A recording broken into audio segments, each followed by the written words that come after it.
I thank the honourable member for his contribution to the debate.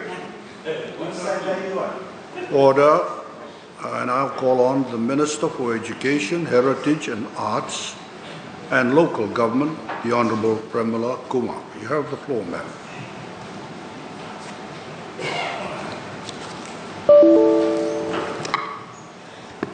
Mr. Speaker, sir, Honourable Prime Minister, Honourable Ministers, Honourable Leader of Opposition, Honourable Members of Parliament and fellow Fijians. Mr. Speaker, sir, I rise to speak on His Excellency the President of Fiji's eloquent, inspiring and forward-looking speech to mark the opening of Parliament session for 2021-2022. Mr. Speaker, sir, let me join my colleagues in congratulating His Excellency on his appointment to the high office. We look forward to his able leadership in guiding and supporting government's untiring efforts in the development of our country, especially in the post-pandemic period. I also wish to express my appreciation to the former President who served his 2 terms with dignity, dedication and distinction. Mr. Speaker, sir, His Excellency has rightly summarized the past and what we must not repeat. He acknowledged what Fiji First Government under the able leadership of our Prime Minister has done for its people, how the COVID outbreak was managed, and how the impacts of COVID-19 pandemic is being handled. His Excellency has also reminded us to work towards a future that puts the nation's interest and the welfare of Fijians above petty politics. Mr. Speaker, sir, the wise advice from His Excellency should be taken very seriously. We have seen how politics of fear and instability in the past have destroyed the progress of our country. Unfortunately, the opposition will remain critical, foremost for a single reason, and that is how they can sway the minds of people through misinformation and lies just to win the next election. Mr. Speaker, sir, the President very eloquently said that he will protect the flame of our young democracy from all who seek to extinguish it for personal and political purposes. Mr. Speaker, sir, this says it all about what some people are trying to do. Instead of uniting the nation, they're playing in the age-old game of divide and rule. It is the Fiji First Government that has given all Fijians equality, stability and dignity so that we can live peacefully.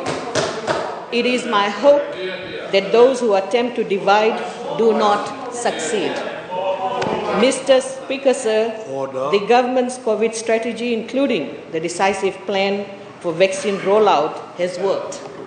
We are very pleased that the infection rates have gone down substantially. Businesses are open and jobs are being restored. And most importantly, we have aeroplanes to fly when the international border opens tomorrow. Mr. Speaker, sir, if the opposition had its way, we will be looking for aeroplanes to fly, as they would have returned the planes not knowing how the leasing arrangements in the aviation industry works. This would have meant thousands of tourists we expect over the next few months choosing another airline, resulting in revenue meant for Fiji going to other countries. His Excellency the President's address is visionary and forward-looking.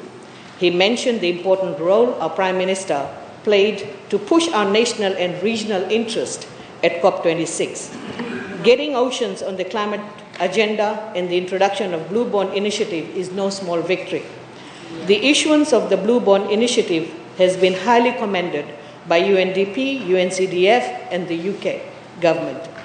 It will assist in Fiji's blue economy effort towards a carbon neutral path by 2015. I commend the Attorney General and Minister for Economy for his sterling initiative. His Excellency also mentioned there is no place for politics of pettiness and personalization, and we must see further than short-term political wins towards a long-term vision for the nation's progress. Mr. Speaker, sir, calling our participation at COP26 as a junket trip is an example of politics of pettiness and ignorance. The opposition cannot fathom that a small country like Fiji is punching above its weight in matters of global significance, alongside major countries that are known to dominate international diplomacy and action. The recently concluded COP26 in Glasgow is one such example where the significance of Fiji's participation was not understood by the opposition and politically biased NGOs and individuals. The Honourable Prime Minister not only represented Fiji, but also the Pacific Islands Forum members as the current chair. It is a norm that important international meetings are attended by the chair of the forum. Let's not forget that our Honourable Prime Minister was also the past chair of COP23. Mr. Speaker, sir, similarly, the Honourable Attorney General, in his capacity as Fiji's Minister for Climate Change and appointed champion on ocean climate nexus and climate finance for the region, had to be at the negotiating table. Mr. Speaker, sir, the critics said the trip was a waste of taxpayers' money. This backfired when they came to know that Fiji delegation was funded by donors. Immediately they changed their tune and asked the government to be transparent and accountable and to present a report on the use of every dollar of donor funds. Similar sentiments were expressed by the leader of opposition, asking for the report to be presented in the parliament.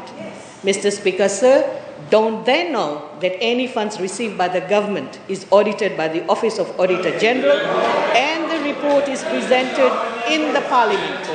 So what was the point of asking the obvious? Mr. Speaker, sir, once again, this is a good example of politics of pettiness, which I also call cheap politics. Yesterday, I heard opposition members speaking on climate change, and I wonder whether they even understand the impact of climate change on the lives and livelihoods of our people and our education system. Ask the people of Narikoso village, who were recently relocated to higher grounds. Mr. Kelepi Saukitonga, who is the chairman of Narikoso Development, said, and I quote, "It has been 1 year now, and we can boldly testify that we feel at peace, knowing that we do not have to worry about the rising sea level coming right into our homes," unquote. Mr. Speaker, sir, there are 40 such villages that the government has identified for relocation. Despite contributing least towards climate change, we continue to face the ferocity of rising sea levels, coastal erosion, intense form of surges, and flooding. There is no shame, and I repeat again, there is no shame in asking high emitters to pay for the climate mitigation and adaptation in small island states like Fiji. Mr. Speaker, sir, the Fiji First government has been relentlessly making continuous investment in building a resilient nation. Amongst many other things that the government is doing, it has channeled significant funds towards improving schools for the benefit of our students. Since TC Winston in 2016, the government has invested in excess of $240 million in rebuilding and repairing schools damaged by cyclones. By building back better and with cyclone resilience in mind, we will have less disruption to schooling, which in turn will reduce learning loss. Mr. Speaker, sir, I am pleased to inform that more schools have been completed, of which one has already been commissioned by the Honourable Prime Minister last Friday, and more schools will be commissioned before the new school year starts. And I thank our development partners for coming on board and helping with the government's initiative. Mr. Speaker, sir, the vision of transforming Fiji has education at its heart. With the commitment to improve quality of life by giving equal opportunities to all Fijians, the Fiji First government introduced reforms in the education sector to benefit parents, students, teachers, employees, and the school committees. Free education grants have been provided, infrastructure of schools being improved, and schools are resourced with items such as computers, science models, library books, charts, PMEC items to improve teaching and learning. Mr. Speaker, sir, my recent discussion with the school committees revealed their struggle in the past to pay 20% salary for grant-in-aid teachers and to maintain school infrastructure. For example, Nawai Secondary School had to sell a portion of the land in those days to pay teachers' salary. We have come a long way with the bold vision set by the Fiji First government to ease financial burden from the communities to run community-owned schools. As part of the reform, this government increased salaries of teachers and post holders twice in the past 7 years, and also started paying ECE teachers teaching 5-year-olds. Mr. Speaker, sir, the free tuition fee, bus fare assistance, free textbooks, topper scholarship, TELS have reduced financial pressure on our parents and guardians, effectively putting more money in their pockets. The government's investment is substantial to provide equal opportunities to all Fijians, regardless of gender, race, ethnicity, socioeconomic status, or geographic location. Mr. Speaker, sir, I now want to focus on another very important message by His Excellency, the importance of merit-based recruitment. He stressed, and I quote, "Without merit-based selection, our companies, our civil service, and even our government would serve the interest of privileged few rather than serve the Fijian people," unquote. Mr. Speaker, sir, this government will follow merit-based recruitment to ensure quality education is not compromised. Having said this, I do want to reiterate that the revised process of appointment is for new recruitment to fill currently vacant posts. Teachers who are in the system need not worry about this unless, of course, they apply for a higher position within the ministry. Mr. Speaker, sir, I want to comment on misinformation and smear campaign by the opposition and the teacher unions. They have spread misinformation that I have not acknowledged our hardworking teachers. On the contrary, I have always praised the work of the teachers, head of schools, and school committees for their dedication and commitment to education. This is another example of politics of pettiness. Mr. Speaker, sir, I have said repeatedly and reiterate here, we are grateful and praise the majority of teachers who have made all effort to keep their qualification and registration up to date. We praise all teachers who have gone out of their way to assist students, especially during COVID-19. Also thank teachers for assisting Ministry of Health during COVID outbreak. Our concern is with small percentage of teachers who have failed to keep their qualification and registration up to date. Mr. Speaker, sir, we want the best for our students. There are around 1,000 teachers teaching with limited authority to teach who need to upgrade their qualification, a practice seen in Australia and New Zealand as well. These teachers do not have teacher training qualification. In fact, the Teachers Registration Board reported that some of these teachers have not upgraded their qualifications since 2009. Mr. Speaker, sir, it is equally disappointing to note that around 538 teachers did not bother to renew their teacher registration certificates as reported by the teacher registration body. Mr. Speaker, sir, our children deserve the best. It is all about our children. They are the future. Are the opposition and unions encouraging unqualified teachers in our classroom? Do they want to compromise the future of our children for what they think will get them quick votes? Mr. Speaker, sir, I wish to inform teachers with teaching certificates from Nasinu Teachers College, Lautoka Teachers College, and Fiji College of Advanced Education that their certificates are recognized in the remuneration policy. However, it is important for these teachers to understand that we live in a competitive world and the recruitment and promotion of teachers will be based on OMRS. Mr. Speaker, sir, majority of our teachers are fully qualified with education units and practicum. One cannot be a teacher if they have not done education units and classroom assessment, or what we call practicum. A degree alone without education and practicum does not make a person a qualified teacher. Just like a lawyer, LLB will not qualify a person to practice law unless he or she does PDLP. Even a person with an MBBS degree cannot practice medicine without internship or training in a hospital. Teachers also need training in a classroom assessed by teacher trainers.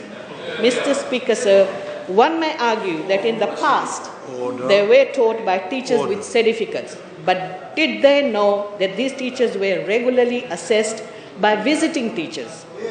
In those days, very few could afford university education, unlike now. Thanks to the Fiji First government that made in-service scholarship, TELS, and topper scheme available to our teachers can study, so that our teachers can study full-time or through distance education. Mr. Speaker, sir, my ministry values teachers who have been continuously improving their qualification. Just like any other professional fraternity, knowledge is evolving continuously. In teaching, IT skill has become important for teachers to be on par with students who are tech savvy. So like experience, qualification also matters. Mr. Speaker, sir, I met 6 teacher training organizations to emphasize communication skills, entrepreneurial skills, and digital literacy to be part of the teacher training program, because the content of education keeps changing and one must keep pace with the needs of modern society. Students are living on the internet and teachers need training to integrate technology with learning. Mr. Speaker, sir, educating students in a traditional school environment is getting harder than ever. Mr. Speaker, sir, teachers have the power to shape the future of our nation. Given how big this responsibility is, it is important that we support our teachers and ensure they are better equipped to handle the task. We must also understand that our core clients are 242,569 students from ECE to year 13. We must serve them and serve them well because they are our future. Mr. Speaker, sir, now let me turn to the comments made by the opposition. Yesterday, Santa Claus came early in the form of Honorable Gavoka. He pulled out a list that read, SODELPA will cancel all students' loan. SODELPA will make tertiary scholarship free. SODELPA will restore apprenticeship. And the list goes on. SODELPA's proposed policies are a sign of political desperation. This in itself shows SODELPA may be an old party, but not a wise party. Mr. Speaker, sir, Fiji on average spends almost 20% of total government expenditure on education. This equates to over 6% of GDP. On average, we have been spending approximately $700 million annually on education. This includes payment of teachers' wages and salary, approximately $340 million, free education, approximately $60 million, transport assistance, over $20 million, operating grant for tertiary institution, over $70 million, and funding through TELS and toppers, approximately $130 million. Despite the fiscal challenges, we have ensured that education sector spending is not affected.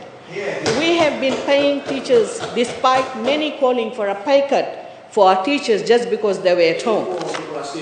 Mr. Speaker, sir, TELS debt currently stands at around $600 million. Actual TELS spending on tuition and accommodation has been as follows. 2018-2019, $101 million. 2019-2020, $109 million. 2020-21, $67 million. 2021-2022, $114 million. Funding every school leaver to go to university will cost approximately $200 million annually.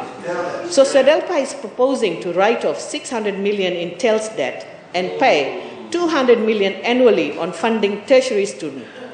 This is unsustainable, Mr. Speaker, sir. On one hand, they say the government debt is high, and then again propose unsustainable populist policies that will cost government hundreds of dollars, hundreds and millions of dollars. Mr. Speaker, sir, SODELPA lacks creativity. We only hear what changes they will be making to the current policies without any cost analysis.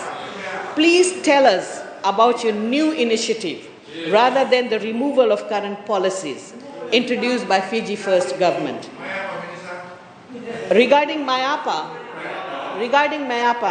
Mr. Speaker, sir, that applies to all civil servants across the board. Why are we treating teachers differently? They are also civil servants. It is on hold, we have all heard it, and it will be reviewed. After review, MIAPA will apply.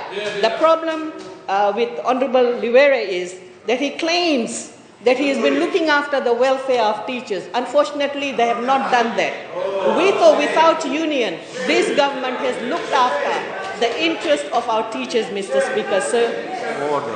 Is there anything else they want to ask? I'll be happy to answer any of the questions, Mr. Speaker, sir. I once again commend His Excellency the President for his statement, and thank you, Mr. Speaker, sir.